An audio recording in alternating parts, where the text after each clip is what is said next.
හොඳින් අවධානය දෙන්න. අපි ගිය සතියේ අන්තිමට කතා කරේ ප්‍රත්‍යාවර්ත ධාරා ජනකය ඩයිනමෝ. හරිද? ප්‍රත්‍යාවර්ත ධාරා ජනකය ඩයිනමෝව. එතනදී චුම්බක ද්‍රව දෙකක් අතරේ කම්බි දංගරය භ්‍රමණය වුණා චුම්බක ශ්‍රාවය ඡේදනය කරගෙන. ශ්‍රාවය ඡේදනය කිරීම නිසා ඒ සන්නායක දඬුවල විද්‍යුත්ගාමක බල ප්‍රේරණය වුණා.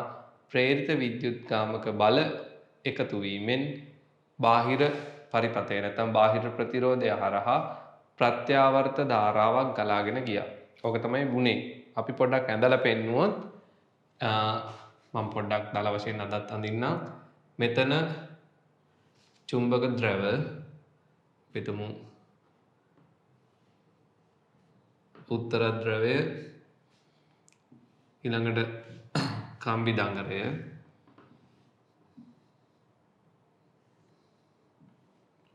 මේ පැත්තේ දක්ෂිණ ද්‍රවය අක්ෂය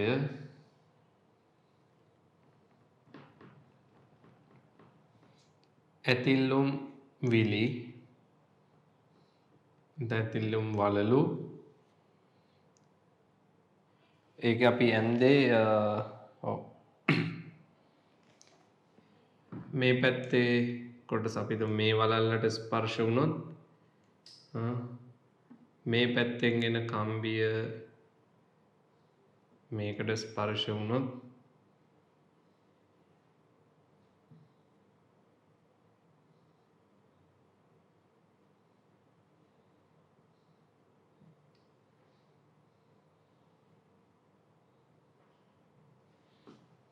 මෙතන ඇතිල්ලි තිබුණා බ්‍රෂ්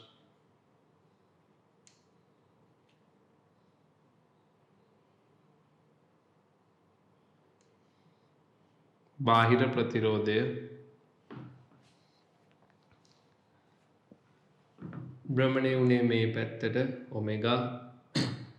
එතකොට ස්පර්ශීය වේගය u පළල b දිග l දිග l පළල b මේ පැත්තේ ප්‍රවේගය පහළට u චුම්බක ශ්‍රාවය ওই පැත්තට b කම්බි දංගරය අපි ගත්තේ මම හිතන්නේ PQRS නේද? නැත්නම් ABCD ද?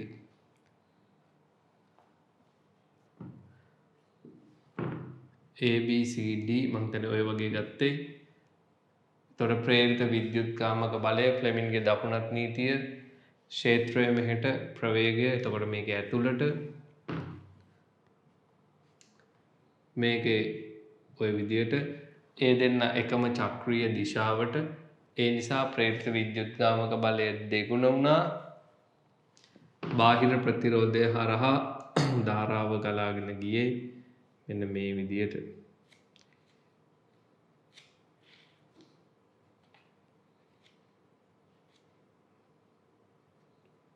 බාහිර ප්‍රතිරෝධය හරහා ධාරාව ගලාගෙන ගියේ ඔන්න ඔය පැත්තට හරි ඇතිල්ලුම් වලලු ඇතිල්ලි චුම්බක ද්‍රව කම්බි දංගරය ප්‍රේරිත විද්‍යුත්ගාමක බලයේ විශාලත්වය ආවේ B L B ඔමෙගා N පොටවල් ගන්න කැපිටල් N ද ගත්තේ මට මතක නැහැ ගිය සතියේ කොහොමද කියලා ගත්තේ පොටවල් ගන්න කැපිටල් N නම් කැපිටල් N සිම්පල් N නම් සිම්පල් N sin θ කියලා එන්නේ කාලය සමග ප්‍රේරිත විද්‍යුත්ගාමක බලය ප්‍රත්‍යාවර්තව වෙනස් වෙන්නේ සයිනාකාරයි කාලය සමග ප්‍රත්‍යාවර්තයි මේක අපි ඇඳලත් පෙන්නවා දංගරයේ පිහිටීම දැන් අපි තුමු මුලින් ඔය විදිහට තිබුණොත්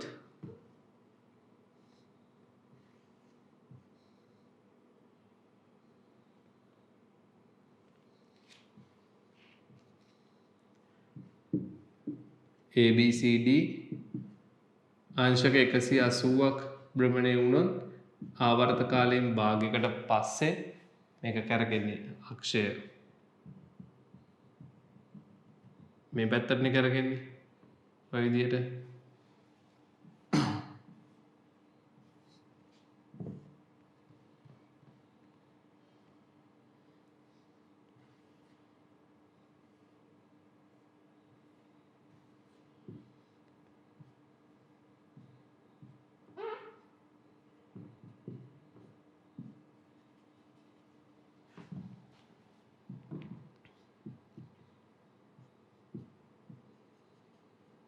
එතකොට මේ පැත්තට කරකවනකොට මුලින් චුම්බක ශ්‍රාවය ප්‍රවේගය ප්‍රේරිත විද්‍යුත්කාමක බලය මේකේ චුම්බක ශ්‍රාවය ප්‍රවේගය ප්‍රේරිත විද්‍යුත්කාමක බලය එතකොට ධාරාව ගලන්නේ මේ පැත්තට කොහොම මේකෙන් මෙතනින් මේ පැත්තට ඔය විදිහට ආවර්ත කාලයෙන් නඩකට පසු AB මෙතනට එනවා කැරකිලා CD මෙතනට එනවා කැරකිලා මෙන්න අක්ෂය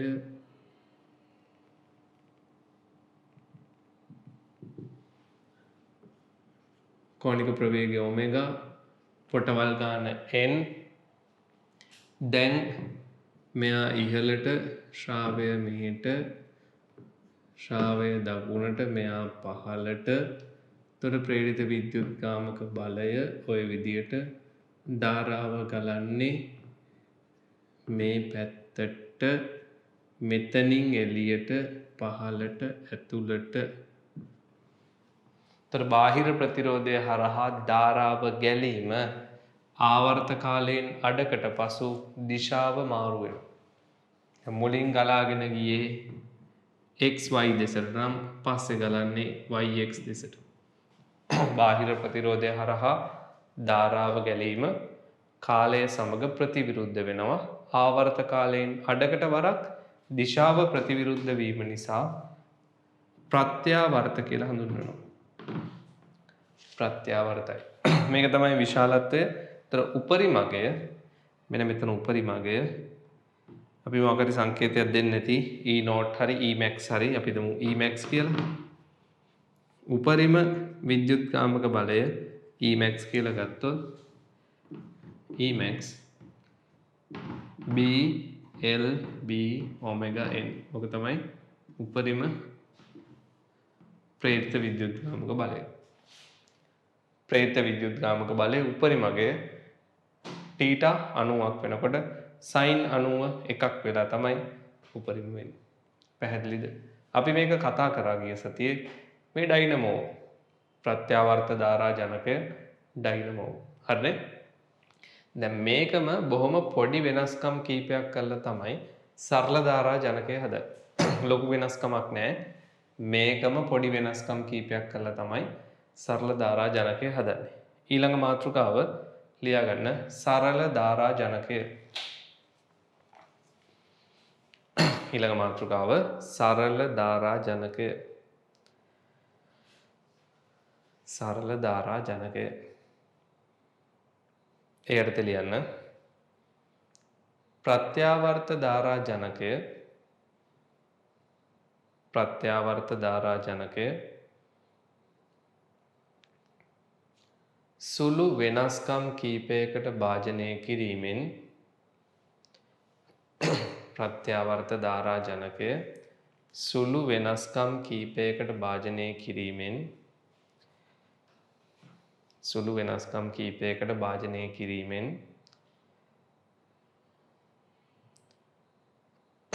සරල ධාරා ජනකය නිපදවයි.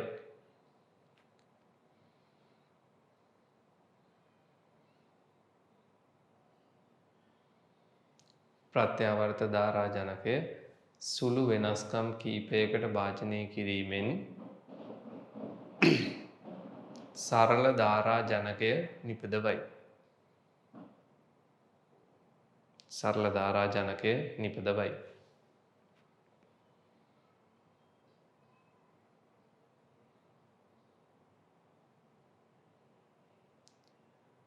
මෙහිදී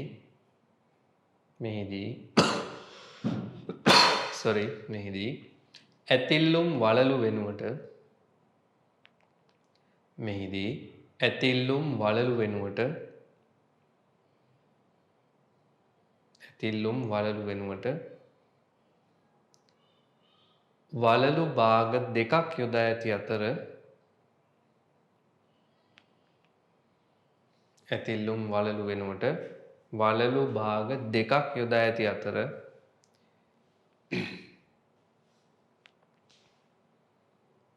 වලලු භාග දෙකක් යොදා ඇති අතර එම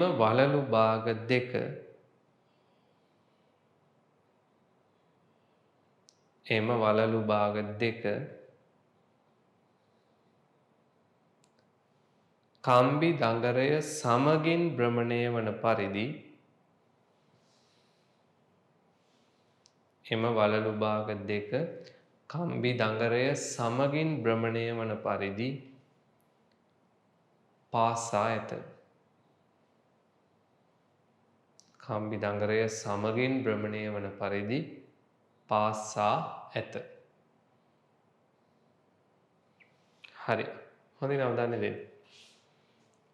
අපි ප්‍රත්‍යාවර්ත ධාරා ජනකය ගත්තොත් මේකේ බොහොම පොඩි වෙනස්කමක් කරලා සරල ධාරා ජනකය හදන්න. ඒ තමයි මෙන්න මෙතන. වලලු දෙක අයින් කරලා ඒ වෙනුවට වලලු භාග දෙකක් ගන්නවා. බලාගෙන ඉන්න. වලලු දෙක අයින් කරනවා. ඒ වෙනුවට වලලු භාග දෙකක් ගන්නවා. ඔය විදිහට වලලු භාග දෙකක් ගන්නවා. හරිනේ? වලලු භාග දෙකක් ගන්නවා. පැහැදිලි? වලලු දෙක අයින් කළා ඒ වෙනුවට භාග දෙකක් ගන්නවා. ඒ වගේම ඒ වලලු භාග කම්බියත් සමගම භ්‍රමණය වෙන්න පාස්සනවා. අපි හිතමු LM කියලා හිතන්නකෝ. LM ඒවා දඟරයත් එක්ක භ්‍රමණය වෙනවා. හරිනේ? මේ වලලු භාග දෙක දඟරයත් එක්කම භ්‍රමණය වෙනවා. එතකොට බාහිර ප්‍රතිරෝධය තියෙන්නේ මේ වගේ. හරිනේ? එතකොට හොඳින් බලන්න මේ ඇතුලේ මුකුත් වෙනසක් උනේ නැහැ. කලින් විදියමයි. ද්‍රව දෙක තියෙනවා, චුම්බක ශ්‍රාවය තියෙනවා, දිග L, පළල B, පොට ගණන N, කැරකෙන්නේ ඔමෙගා. මුකුත් වෙනසක් නැහැ. මේ එළිය විතරයි වෙනස් කරේ. එහෙනම් ඇතුලේ වෙනස්කමක් උනේ නැත්නම් ශ්‍රාවය කැපීම වෙනස් වීමක් උනේ නැහැ. එහෙනම් ප්‍රේරිත විද්‍යුත්ගාමක බලය වෙනස් වෙන්නේ නැහැ. කලින් වගේමයි. ප්‍රේරිත විද්‍යුත්ගාමක බලය BLB ඔමෙගා n sin θ. උපරිමගය මේක. මොකද ඇතුලේ කිසිම වෙනසක් උනේ නැහැ. එළිය විතරයි අපි වෙනස් කරේ. ඒ වෙනස තමයි වලලු දෙකක් වෙනුවට භාග දෙකක් සහ භාග දෙක දඟරය සමගම භ්‍රමණය වෙනවා. හරිනේ? භාග දෙක දඟරය සමගම භ්‍රමණය වෙනවා. ලියන්න මෙහෙම. හරිද? බාහිරින් මෙසේ වෙනස්කම් සිදු කරත් බාහිරින් මෙසේ වෙනස්කම් සිදු කරත් බාහිරින් මෙසේ වෙනස්කම් සිදු කරත් අභ්‍යන්තර කම්බි දඟරේ කිසිදු වෙනසක් සිදු නොවේ. අභ්‍යන්තර කම්බි දඟරේ කිසිදු වෙනසක් සිදු නොවේ. අභ්‍යන්තර කම්බි දඟරේ කිසිදු වෙනසක් සිදු නොවේ.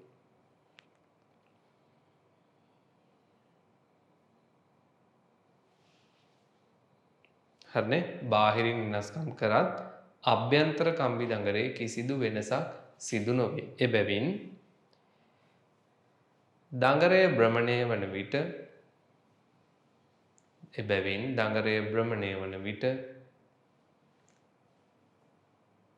පෙර පරිදිම දඟරය භ්‍රමණය වන විට පෙර පරිදිම ශ්‍රාවය ඡේදනය වී පෙර පරිදිම ශ්‍රාවය ඡේදනය වී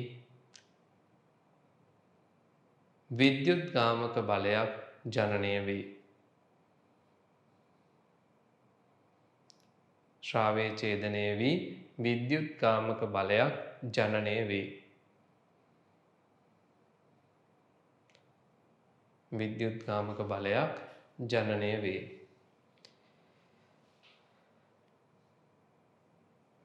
ප්‍රේරිත විද්‍යුත්ගාමක බලයේ විශාලත්වය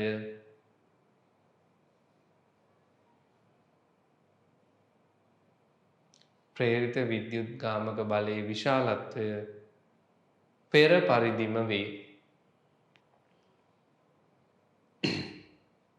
ප්‍රේරිත විද්‍යුත්ගාමක බලයේ විශාලත්වය පෙර පරිදිම වේ. පෙර පරිදිම වේ. මේකමයි. ලියාගන්න. සමීකරණ ප්‍රස්ථාරයන් දින්න එපා හොඳේ. ප්‍රස්ථාරයන් දින්න එපා. සමීකරණ විතරක් ලියාගන්න. පෙර පරිදිම වේ. පෙර පරිදිම වේ. සමීකරණ විතරයි. උපරිම අගය Emax නම් මේකත් ලියන්න. ඒකත් එහෙමමයි. එළිය විතරයි වෙනස්කම් සිද්ධ කරේ. ඇතුලේ මුකුත් වෙනසක් කරේ නැහැ. ඒ නිසා ප්‍රේරිත විද්‍යුත්ගාමක බලය කලින් අගයමයි. වෙනසක් වෙන්නේ නැහැ. ප්‍රස්ථාරය අඳින්න එපා. සමීකරණ විතරක් ලියන්න. එසේම උපරිම අගය Emax නම් මේකත් ලියන්න. පැහැදිලිද? දඟරේ දිග පළල ශ්‍රාව ඝනත්වය භ්‍රමණය වන ප්‍රවේගය කෝණික ප්‍රවේගය පොටවල් ගණන මුකුත් වෙනස් වුණේ නැහැ. එහෙනම් ප්‍රේරිත විද්‍යුත්ගාමක බලයේ විශාලත්වය වෙනසක් වෙන්නේ නැහැ. වෙනස වුණේ බාහිරේ විතරයි. වලලු භාග දෙකක් ගත්තා. ඒ දෙක දඟරයට තියලා පාස්සනවා. ඒතර භාග දෙකක් කැරගෙනවා. හරිනේ? භාග දෙකක් කැරගෙනවා. පැහැදිලිද? එතනට වෙනකන් තේරෙනවද? මෙන්න මේ රූපය ඉඳලා. නිවැරදි වඳින්න. උත්තර ද්‍රවය, දක්ෂිණ ද්‍රවය, කම්බි දඟරය. අපි ගිය සතියේ කම්බි දඟරය ABCD කියලා නේද ගත්තේ? මට මතක නැති නිසා අහන්නේ. සමහරවිට මම ABCD ගන්නවා PQRS ගන්නවා මොකද්ද ගත්තේ? ගිය සතියේ ගත්තේ ABCD කියලාද? කම්බි දඟරය. හරි. එහෙනම් ඒ විදිහටම කරමු. කම්බි දඟරය ABCD ප්‍රවේගය U ඔමෙගා දිග L පළල B වලලු භාග දෙක LM හරියට අමතර කරන්න වලලු භාග දෙක LM මේ රූපේ විතරක් අඳගන්න. මේක විතරයි ඉක්මන් කරන්න.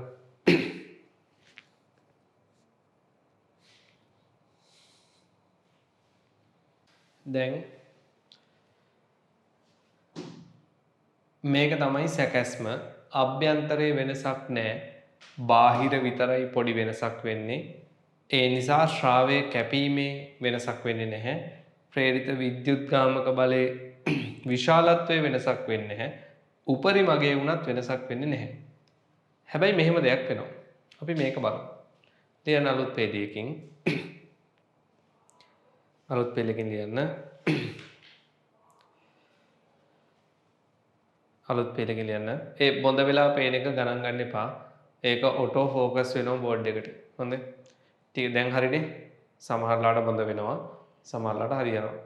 ඒක ලියනකොට හරියට තියේවි. බය වෙන්න එපා. හරි? අලුත් පේජයකින් ලියන්න.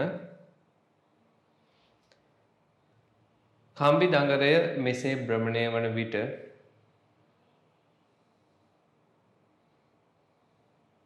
කම්බි දඟරය මෙසේ භ්‍රමණය වන විට අංශක 180ක් භ්‍රමණය වූ පසු අංශක 180ක් භ්‍රමණය වූ පසු අංශක 180ක් භ්‍රමණය වූ පසු එනම් ආවර්ත කාලයෙන් අඩකට පසු එනම් ආවර්ත කාලයෙන් අඩකට පසු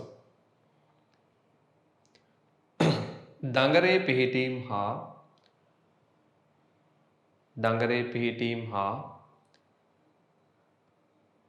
බාහිර ප්‍රතිරෝධය තුළින් ධාරාව ගලන ආකාරය සලකා බලමු. දඟරේ පිහිටීම් හා බාහිර ප්‍රතිරෝධය තුළින් ධාරාව ගලන ආකාරය සලකා බලමු.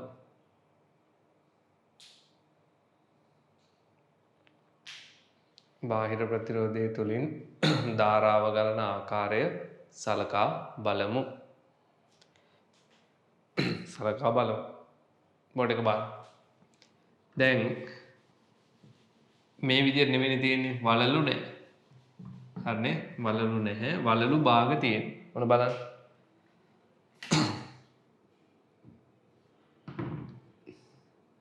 මේ පැත්තේ වලලු භාගයයි මේ පැත්තේ වලලු භාගයයි L M මේ භාගයට බ්‍රෂ් එකක් ඇතිල්ලි හරිනේ මේ පැත්තේ භාගයට බ්‍රෂ් එක ඇතිල්ලි බාහිර ප්‍රතිරෝධය හොම. එතකොට මේක හරි ඔක්කොම අභ්‍යන්තරයේ වෙනසක් නැහැ හොඳේ. භ්‍රමණය වීම ප්‍රවේගය ශ්‍රාවයේ කැපීම ප්‍රේරිත විද්‍යුත්ගාමක බලය ඇතුලේ මුකුත් වෙනසක් නැහැ. ඇතුලේ මුකුත් වෙනසක් නැහැ. එහෙනම් ධාරාව ගලන්නේ මේ විදිහට. මෙතනින් ආවා ඕම හරිනේ ඔන්න හරි. අපි ගත්තොත් xy කියලා බාහිර ප්‍රතිරෝධයෙන් මේ පැත්තට කරන්නේ. ඊළඟට අංශක 180ක් කැරකුණාට පස්සේ හරිනේ අංශක 180ක් කැරකුණාට පස්සේ මෙන්න මේ පිහිටීමට එනවා. A මෙතනට එනවා B මෙතනට එනවා. D කැරකිලා මේ පැත්තට එනවා C මේ පැත්තට එනවා. එතකොට අපි බලමු.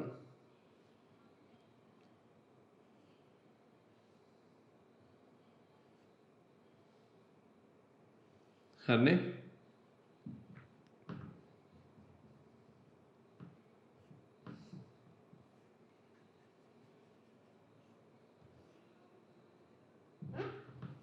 දැන් මතක තියාගන්න වලලු භාග දඟරය සමගින් භ්‍රමණය වෙනවා.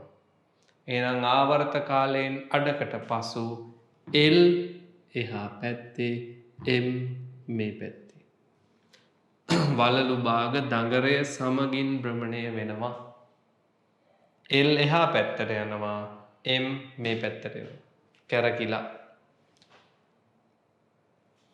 අභ්‍යන්තරයේ මුකුත් අවුලක් නැහැ. ධාරාව ගලන්නේ මේ පැත්තට.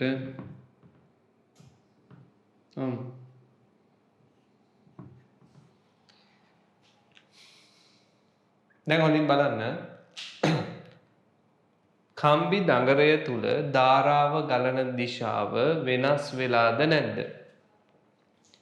කම්බි දඟරය තුල ධාරාව ගලන දිශාව වෙනස් වෙලාද නැද්ද? උත්තර දෙන්න. ඔව්ද නැද්ද?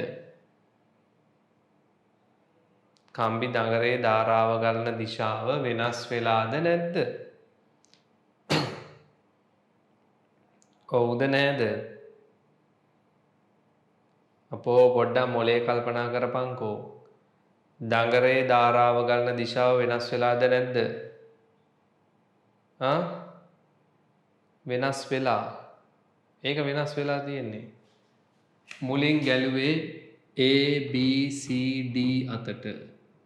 මුලින් ගියේ A B C D පැත්තට. A B C D. දැන් යන්නේ කොයි පැත්තටද? දැන් යන්නේ D C B A පැත්තට.